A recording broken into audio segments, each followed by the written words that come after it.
I got excited about this because it showed me that Job was human, just like me. Just like me. Hey, talking to myself. Welcome to the podcast. I know that you gon' feel Dave Sands, the second, talking movies and gaming, even anime. Yeah, I might just go Super Saiyan.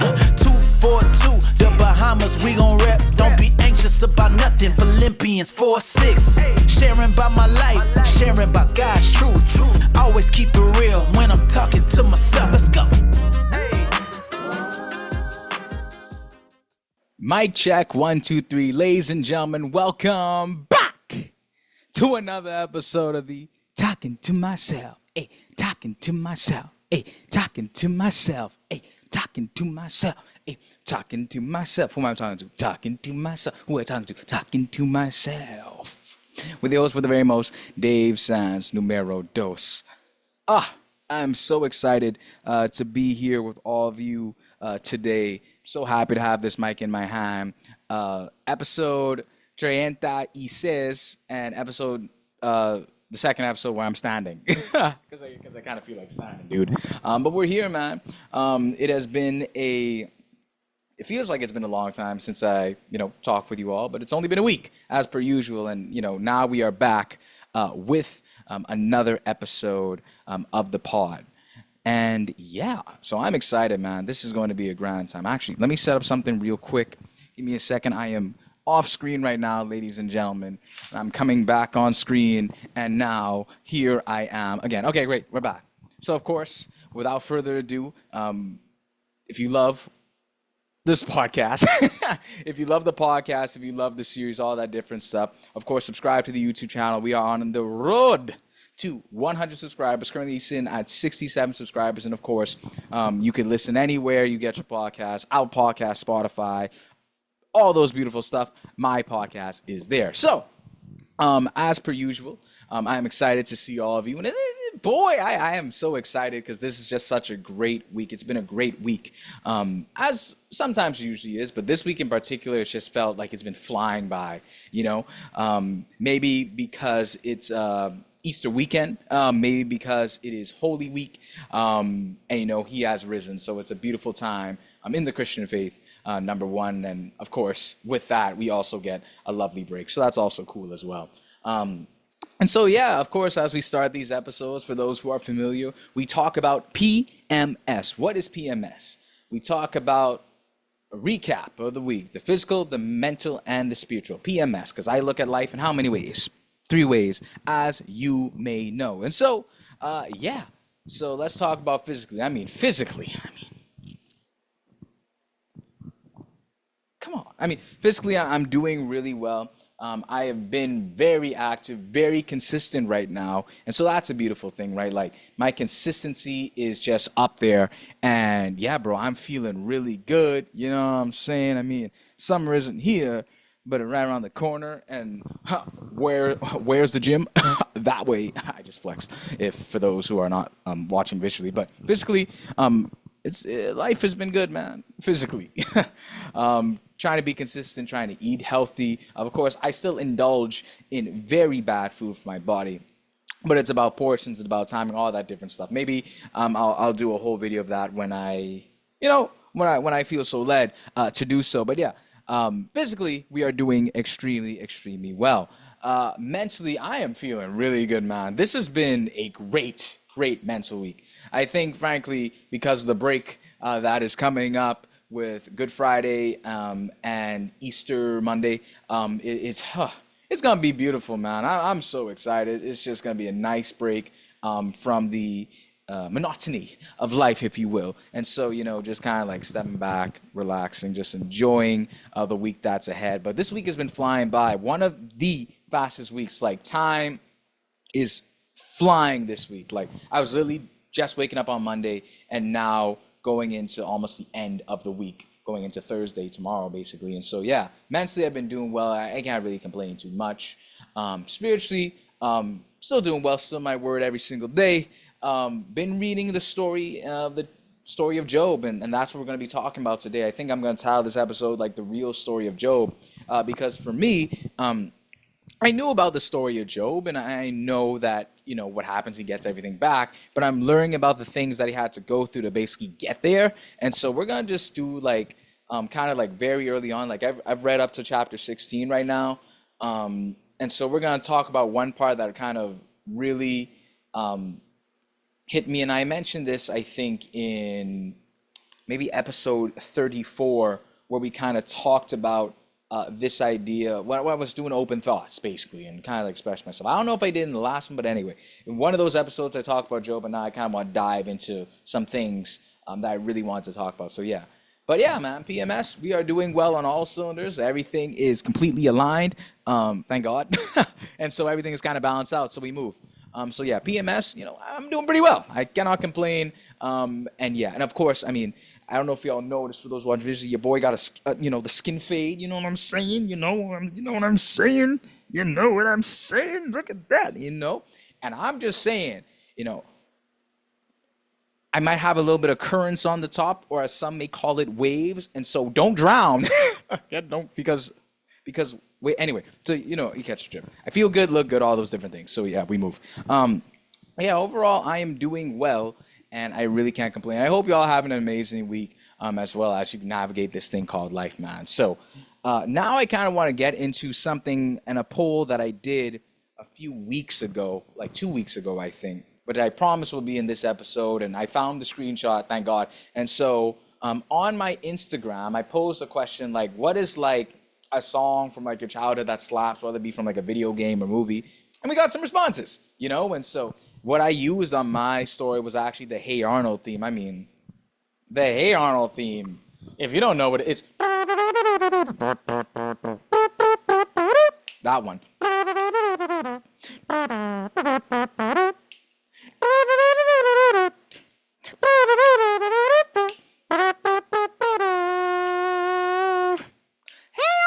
That one, bro.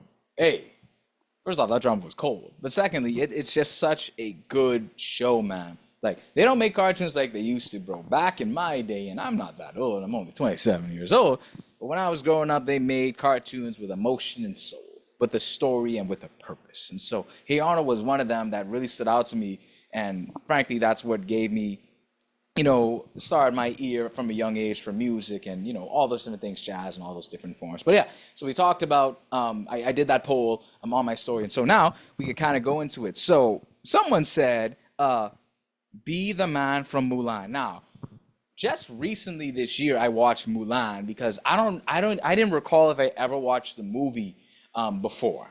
And boy, let me tell you, be the man. Do, do, do, do, do, do, do. Be the man. If you don't know the story of Mulan, it's basically, I can't remember the full premise. Basically, young lady disguised herself as a man so that her father basically doesn't have to like fight in this war that's happening right now. And so, she's just kind of undercover, kind of representing her family, all that different stuff. It's a really good story, really good. So yeah, be the man, or be a man, whatever the title is, it's really good for Mulan. Now, another one we got is Proud Family. And I'm not talking current day Proud Family. I talking my Proud Family back in the day, Proud Family. Wow, wow. Me and you always be tied. Family every single day and night. Even when you start acting like a fool, I run every single thing you do. Family, family, family. Then you push your buttons. They make you wanna sing. It's a family. Boy, come on now. Proud Family. Now see? Again, a show with soul. A show with purpose. Proud Family from back in my day. And boy, that soundtrack, that theme, slapper. Absolute slapper. Another one we got was from the SpongeBob movie, Goofy Goober Rock. Also a slapper. I'm a Goofy Goober Rock. Boy, when I first heard that as a kid, I mean, golly, the SpongeBob movie in itself was an absolute classic. You can't really top that from that generation of SpongeBob movies, because that was the best one, because I believe it was the first one. So honestly, bro, that song at the end where SpongeBob finally defeats Plankton and kind of saves Bikini Bottom, I mean, banger. We know this. If you don't know what it is, go watch the film. Go watch it. You'll enjoy it. All right, continuing on. the Danny Phantom theme. That is what someone else uh, put in. Now, if you don't know the writer of or who created the show Danny Phantom, his name is Butch Hartman. He also created the show Fairly Odd Parents, and he's also a Christian. And so we move. I love his work, and I hope Danny Phantom comes back. I believe they're bringing Fairly Odd Parents back. They need to bring Danny Phantom back and continue his story. The Danny Phantom story, oof, when I watched like all the episodes, is really good. I really hope they reboot it and just like continue it where it left off. Maybe make the characters age a little bit, whatever, or just something. Any Danny Phantom content, I will take in as long as Butch Hartman is on that thing. So yeah, we move, but we love it. Yo, Danny Phantom, he was just 14 when his parents lived very. Was it when his parents built a very strange machine? It's time to see a world unseen. He's gonna catch 'em all. He's Danny Phantom, Phantom, Phantom, Phantom. When he first woke up, he realized he had snow white hair and growing green eyes. I'm a little too close to the camera. Okay, I'll step back. All right, Danny Phantom theme, really good. Definitely enjoyed that theme. Now let's see what else we got on here on this list. Some mentioned all Pokemon themes up to Diamond and Pearl. That is a lot of themes. But up to Diamond and Pearl, that's Nintendo DS generation from what I recall. So that means that everything from GBA, which is like Game Boy, or GBA, Game Boy Advance from that era. Even maybe you could go back even to like Nintendo 64, Pokemon Coliseum and all of them. So maybe from there and forward, like all the way up to Diamond and Pearl, that's a lot of themes. Of course, we have the original theme that I like from season 1 of Pokemon. I want to be the very best. Gotta catch 'em all. It's you and me. I know it's my destiny, Pokemon. Oh, you're my best friend. In a world we must defend. Boy, nothing could beat Gen 1. I just got into Pokemon games like numbers like 5, 6 years ago probably. So like, yeah. First Pokemon game I actually played was Pokemon Yellow, I think. But I was so confused then because I didn't know what to do. I didn't know how to save. I always restarted the game because I didn't know how to save as a kid. Basura. But hey, we move. And yeah, Pokemon is really good. Now, the Teen Titans theme. Original. The original theme. The original one. Hold on. Now, I must say, Teen Titans Go has one of my favorite songs, which is Catching Villains. If you never listen to the song Catching Villains, bro, I won't be catching villains. She got me catching villains. Hey, oh no, no. Listen, that song is essentially Beast Boy, putting some game on Raven and saying like, hey, I won't be catching villains, but she got me catching villains, and you could change out the word villains to feelings. I won't be catching feelings. Yeah, but she got me catching feelings. Oh, no, no. You know what I'm saying? So, yeah, that is where, that's my favorite song from Teen Titans Go. But the Teen Titans theme, it slaps. When there's trouble, you know who to call. Me? No. Teen Titans. But boy, hey. Also, fun fact, I have a lot of facts because, it's just me, The creators, not the creators, but the persons who sung Teen Titans were actually the same persons, like the musical group, who sung the Hi Hi Puffy Ami Yumi song from Cartoon Network. I don't know if y'all remember that show, but that song actually, that intro, go listen to Hi Hi Puffy Ami Yumi, that intro slaps. Anything is possible. Boy, hey, Cartoon Network had some slappers. Nickelodeon had some slappers. Both childhood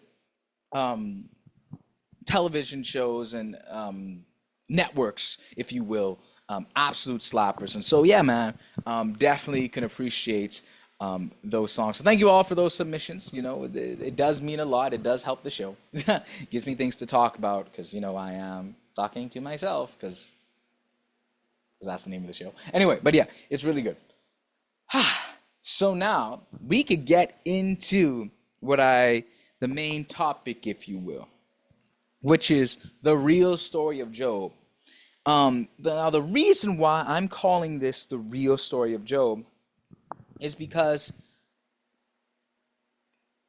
when you grow up in church, you hear about the story of Job, obviously. You know that Job was a man who was right with God and that he lost something. He lost stuff in his life. and then he gets it back. That's the very basic story of Job. That's like the overarching, like basic, like quick snapper, if you will. He's right with God, he loses stuff, and then he gets it back.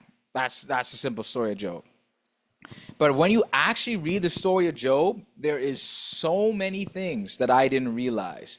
Reason I actually was reading the story of Job because I wanted to learn about, suffering and kind of pain, because at the time, your boy was going through it, right? And so I just wanted to understand, like, how was Job able really to still praise God in his suffering. And he does praise God in his suffering, but then we get into, other parts of Job that I didn't know, which was really helpful to me. And so, yeah.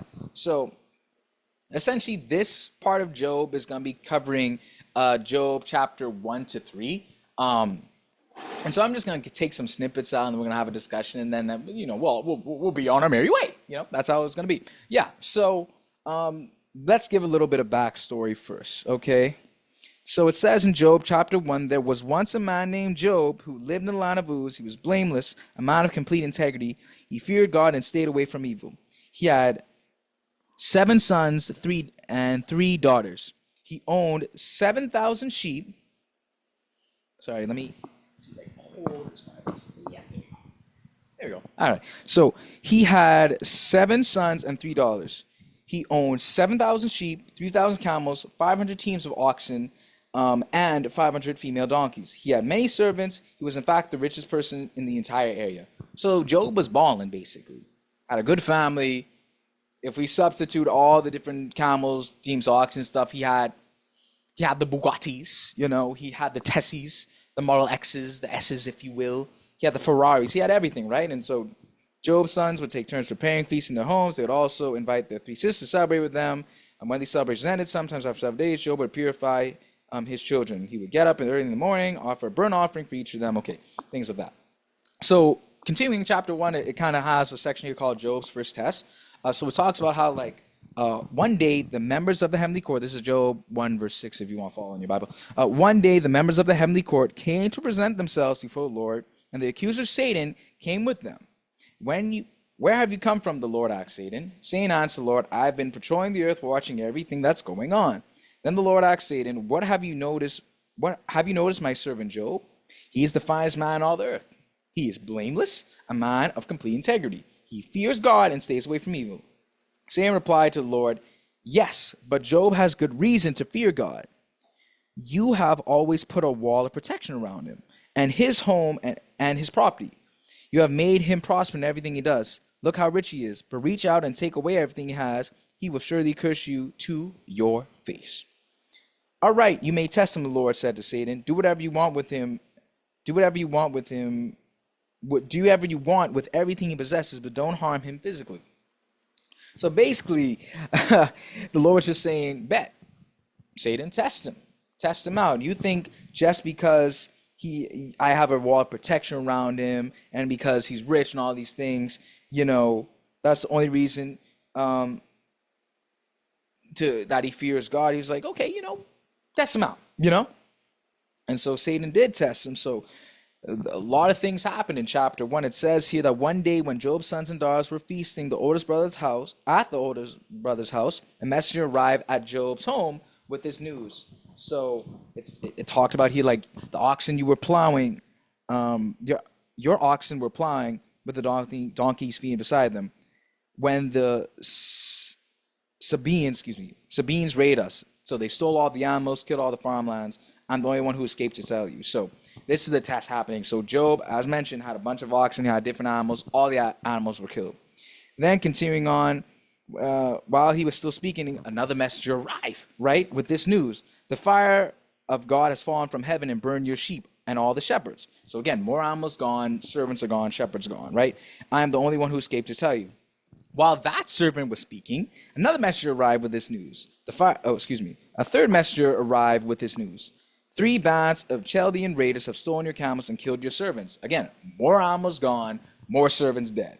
I am the only one who escaped to tell you.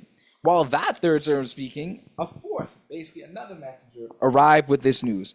Your sons and daughters were feasting in their oldest brother's home. Suddenly, a powerful wind swept in from the wilderness and hit the house on all sides. The house collapsed, and all the children are dead. I am the only one who escaped to tell you. Good thing another messenger didn't come after this, because Job lost so much in a matter of, I think, about 30 seconds. So let's recap real quick before we move on. This man, Job, lost all the oxen and donkeys. They were raided. Then he lost the sheep and shepherds. Then he lost his camels and his servants. Then he lost all of his kids. One sweep. Understand that. Then it continued here in Job 1:20. Job stood up and tore his robe in grief. Then he shaved his head and fell to the ground in worship. He said, I came naked from my mother's womb, and I will be naked when I leave. The Lord gave me what I had, and the Lord has taken it away. Praise the name of the Lord. In all of this, Job did not sin by blaming God. Now, how does this relate to me? I remember when I was just going through it because life happens, right? I was telling one of my homies that, yo, bro, I'm just trying to be like Job. I'm just trying to be like Job. So, and this is where I was in the chapter. I was just like, okay, because I was just reading Job for the first time, not knowing what was ahead. So I was basically like, all right, I guess I gotta praise God in the trying times. I mean, it says in James, like, it teaches patience, but I'm human, right? I'm going through it right now. That's not necessarily the first emotion and response that I'm going to have, right? And so, when I first read this, I was just like, dang, I can't really complain too much because Job really lost everything. Not saying what I was going through wasn't important to me, because it absolutely was. But what I am saying is just that in comparison to Job, I'm having a cakewalk right now. You know what I mean? And so when I read this for the first time, I was just like, I really don't have any leg to stand on. I really can't complain. And so I guess I got to be like Job in this way. Then we get into chapter 2, which is titled the Job's second test, right? And so again, one day the members of the heavenly court, so they came together again to present themselves before the Lord, and the accuser Satan came with them. The Lord asked, where have you come from? The Lord asked Satan. Satan answered the Lord, I have been patrolling the earth, watching everything that's going on. And then the Lord asked Satan, have you noticed my servant Job? He is the finest man on all the earth. He is blameless, a man of complete integrity. He fears God and stays away from evil. And he has maintained his integrity, even though you urge me to harm him without cause. Satan replied to the Lord, skin for skin. The man will give up everything he has to save his life. But reach out and take away his health, he will surely curse you to your face. All right, do what you please, the Lord said to Satan, but spare his life. So Satan left the Lord's presence, and he struck Job with terrible boils from head to foot. Job scraped his skin with a piece of broken pottery as he sat among the ashes. His wife said to him, are you still trying to maintain your integrity? Curse God and die. But Job replied, you talk like a foolish woman. Should we accept only good things from the hand of God and never anything bad? So in all this, Job said nothing wrong. Again, Job better than me. Not only did he lose his entire family, all his wealth with his animals and servants and shepherds and all those different things, and then he's, going through it through health. So now he's tackled with boils, right? That's what he has. And so he's struck with terrible boils from hand to foot. And yet, even though his wife, who was honestly just being a concerned wife, telling him to curse God, I mean, that's not the right thing to do, obviously. But also, she was just seeing how much he was going through. So I don't know how I feel about that, but I understand where she was coming from, but I also understand where Job was coming from. So I see both sides in that instance, right? And so, the wife was telling Job, hey, curse out God. Job was like, are you mad? Are you crazy? Are you a fool? Are you foolish? Should we accept only good things from the hand of God, never anything bad? So in all this, Job said nothing wrong. So even up to this point, Job has lost everything. Now he got boils all over the skin. And I think it said did it say that it was, scraped his skin with a piece of broken ice? Yeah. Boils on his skin. I'm assuming it was itchy. It was not. I'm assuming you definitely need some lotion or some ointment or something. He didn't say he got any ointment, but he did go through a lot. So, as he was going through this, continue on in chapter 2. When three of Job's friends heard of the tragedy he had suffered, they got together and traveled from their homes to comfort and console him. The names were Eliphaz the Temanite, Bildad the Shuhite, and Zophar the Naamathite. When they saw Job from a distance, they scarcely recognized him. Wailing loudly, they tore their robes and threw dust into the air over their heads to show their grief. They sat on the ground with him for 7 days and nights. No one said a word to Job, for they saw that his suffering was too great for words. Now let's pause right there, because in this instance, Job's friends are absolutely amazing. One thing when I was thinking about this, when it comes with Job, was this idea that, bro, like, you got some good friends at the beginning here. Now, when they open their mouths, it's a different story, and that's what the rest of Job talks about, is just the conversations that they're having. And they're not really doing the best job of comforting Job. Just saying, they aren't, right? But right in this instance, early on, where they're just being comforts for Job and just supporting him by just literally not saying a single word, like, that shows real friendship to me. Like, sitting there for 7 days and 7 nights, saying nothing, no jokes, not even getting off, not even a little bit, you know? And so they're just there for Job. And that's where presence kind of becomes a little important, right? Presence in this instance was such an important thing. Sometimes you just don't have to say anything. As someone like me, I'm kind of like a problem solver. I always feel like I got to say something, you know? But in this instance here, just kind of learning how Joe's friends acted, it's kind of a lesson, right? Like, okay, you don't necessarily have to say anything to be effective, you know? Sometimes our presence with friends and family when they're going through rough times is enough. So that's a lesson we can kind of learn there, right? And now for the part that really got me. So like I mentioned earlier, I was telling one of my homies that I just got to be like Job and kind of praise God in the trying times, right? And so for me, that's where I stopped. Well, not stopped, but that's where I was when I was telling him this. But then I got to chapter 3 in Job, and that's where I really started to celebrate. No kidding, y'all. Read your Bible. Chapter 3, verse 1. At last Job spoke, and he cursed the day of his birth.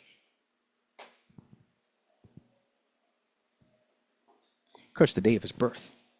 That's what Job did.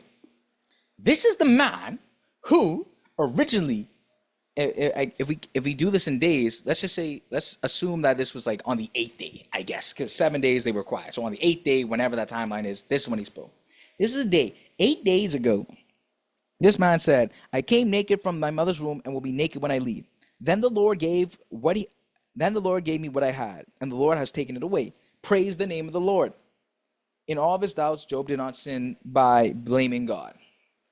That was the first, and that was in chapter 1, where Job had lost all the family, all the camels, all the donkeys, all the servants, blah, blah. All the children, dead, gone, just like that, right?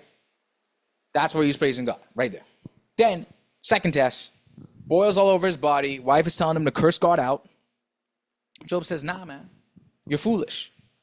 Should we accept only good things from the hand of God and never anything bad? So in all this, Job still said nothing wrong.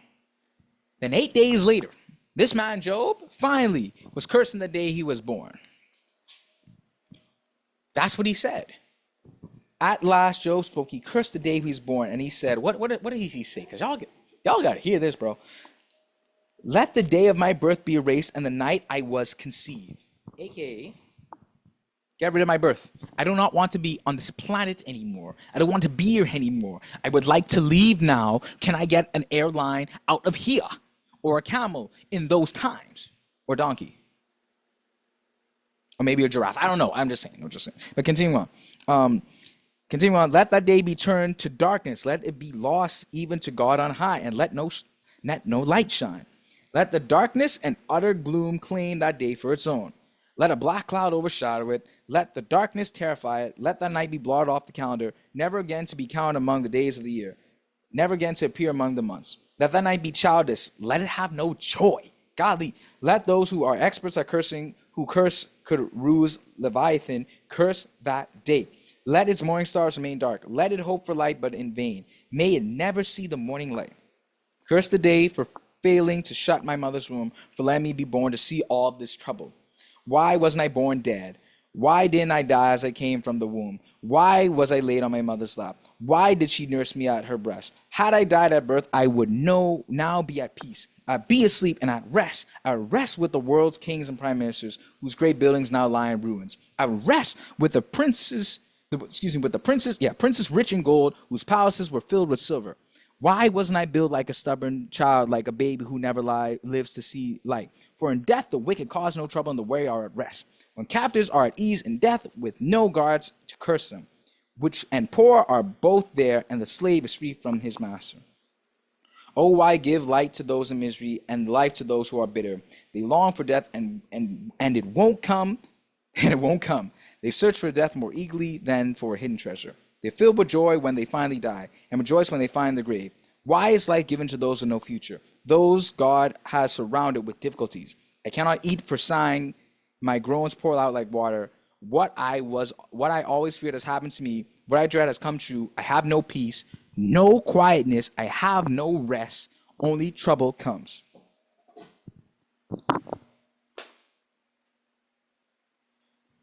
This man, Job, didn't want to be alive. I have to be honest with all of you.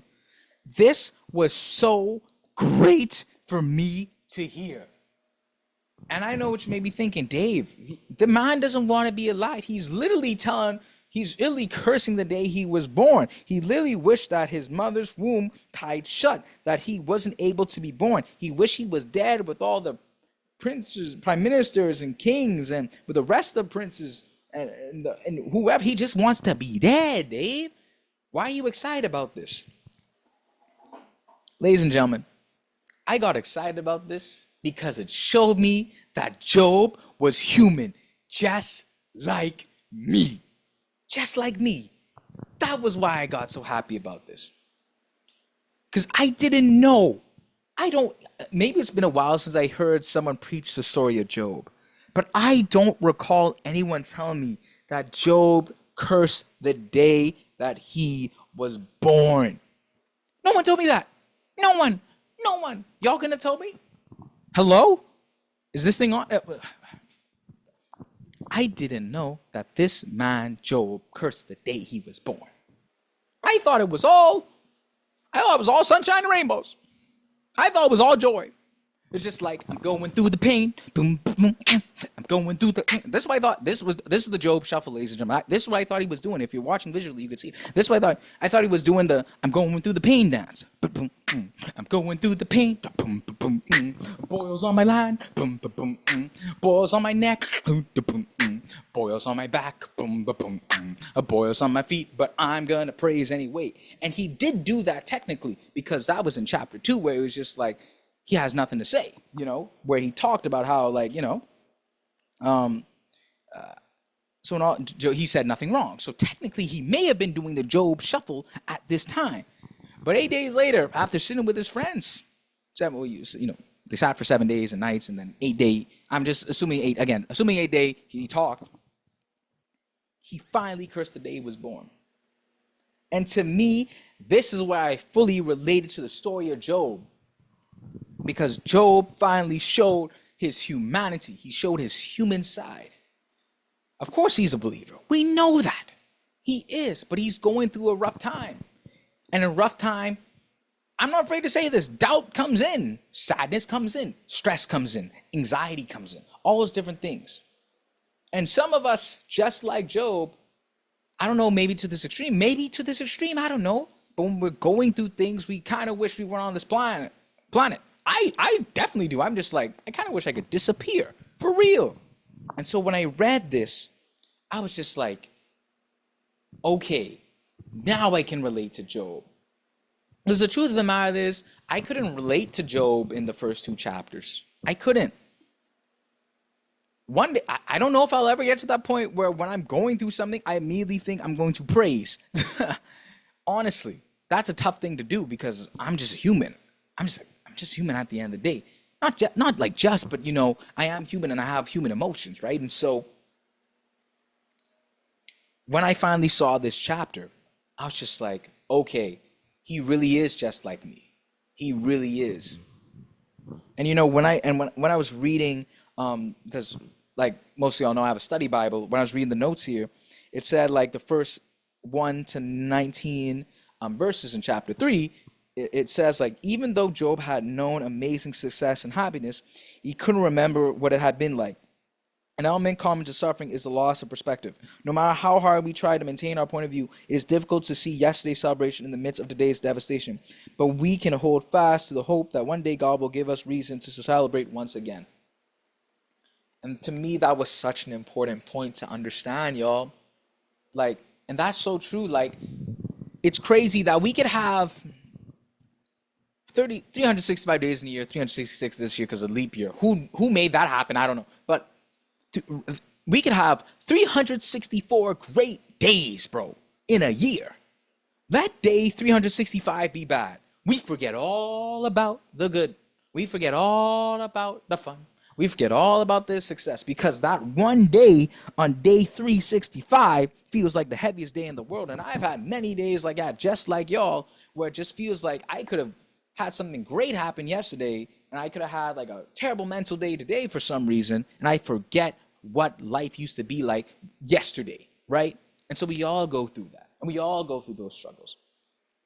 And so for me, the story of Job is in fact a testimony of Job's strength, because obviously later on he gets everything back. And as I read through this, maybe I'll go back to part 2.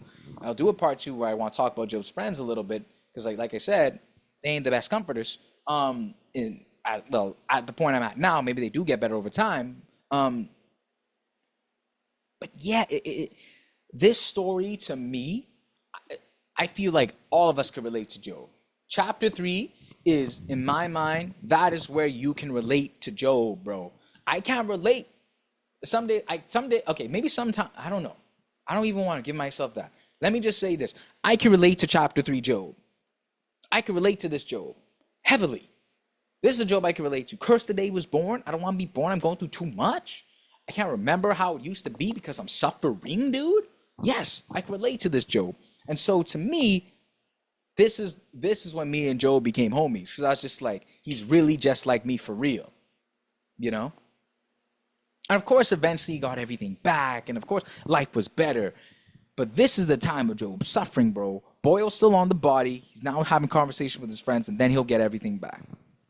But what's kind of the lesson here? The lesson here is like, I think it's two things. I mean, obviously that we can trust in God, and when it's time, we'll get everything back, and we'll get back to the smile, and we'll get back to being happy, and we'll get back for a reason to celebrate once again. But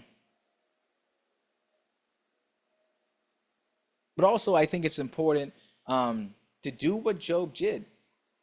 And I think for me, this is just coming from the human side, maybe not just from a biblical side, but the human side is just like kind of like letting the emotions out, right? From a mental health perspective, I think it's important just to let those emotions out and to be angry. I think we sometimes forget that we can be angry. I did like a whole thing with anger before when I kind of studied it, but we can be angry, right? And, you know, it's just important that once we release that anger, we release it to someone maybe that we feel comfortable releasing that to. And then eventually, whenever we can go to God and pray, and then we'll feel better. All those different things. So it's the cycle of life, right? But that's the part of Job I really wanted to talk to. Job chapter 3 is the Job that I could definitely and fully relate to. And I bet a lot of you can relate as well, right? And so it's a beautiful chapter, man. It's a beautiful book. As I continue to read through it, hopefully I can learn some more, man. But yeah, that's the episode, man. The real story of Job, at least part 1. We'll see if we'll do a part 2 in the future. But yeah, it's a beautiful story, man. So yeah, man, I hope you all enjoyed this episode. It's been a blessing for me learning about Job and just getting to talk to y'all again. Hope you all have a safe weekend. And this will come out over the weekend, so I hope you all are being safe and having fun, and you know, and just enjoying yourselves and taking the rest you need, and remembering the reason for this weekend. You know, he has risen. and you know, just taking time for yourself and getting back to wherever you think you need to be. So yeah, as always and per usual, we most certainly move, and I cannot wait to see you all in the next episode. Until we meet again, my family, my brothers and sisters in Christ, we move. Yes, sir. We move.